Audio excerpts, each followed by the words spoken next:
Abdul Masudi kutoka Uhuru FM. Mwenyekiti wa JEMAT, tumeona Rais wa Jamhuri ya Muungano wa Tanzania Dr. Samia Suluhu Hassan ameunda baraza la mawaziri.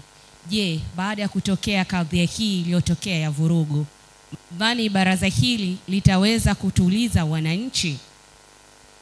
Asante. Asante sana. Ni kweli kwamba Mheshimiwa Rais wa Jamhuri ya Muungano wa Tanzania ameunda baraza la mawaziri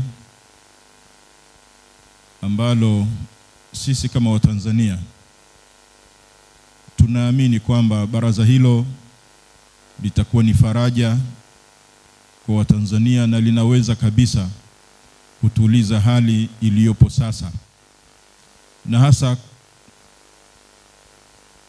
kama tunavyomuona Waziri Mkuu wa Jamhuri ya Muungano wa Tanzania Daktari Mwigulu, kazi anayoifanya inadhihirisha wazi uwezo wake mkubwa.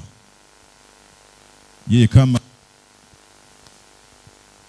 ndiye waziri mkuu na mtendaji mkuu wa serikali ya Jamhuri ya Muungano wa Tanzania, kazi anayoifanya Mheshimiwa Waziri Mkuu inaonyesha dira na namna gani anaweza kuisaidia serikali na Watanzania kufikia utulivu tulionao. Kwa hiyo tunaamini kwamba hili baraza la mawaziri ambalo Mheshimiwa Waziri ameliunda litaiponya taifa hili, na tuendelee kuwaamini ili wafanye kazi ambayo waliopewa. Asante sana. Bwana Yesu asifiwe. Asalamu alaykum. Mwenyekiti, na swali moja. Hapa umetusu baadhi ya viongozi wa dini wanaotoa maneno makali, na tumeona umekemea hapa, lakini nataka tujue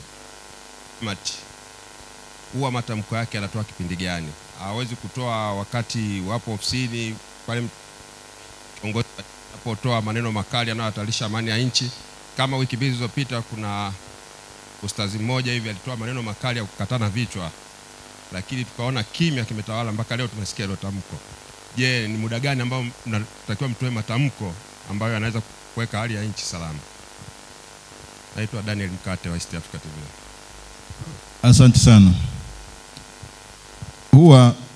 Kikawaida hatuna muda wa JEMAT kutoa matamko juu ya yale ambayo yanayotokea, lakini kwa sura ya muundo wetu kama unavyoiona kwamba ni lazima tukae wote tuzungumze kwa pamoja ili tutoe tamko ambalo litakuwa linaiponya taifa. Hatukurupuki, hatusemi kwa haraka. Kwa hiyo tunasema kwa kuzingatia mazingira.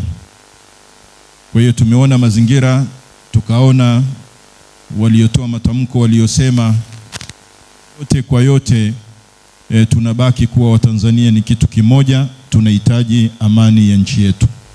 Kwa hiyo tumeona sasa wakati huu ndio wakati wa kutoa tamko letu ambalo litaiponya nchi yetu ya Tanzania.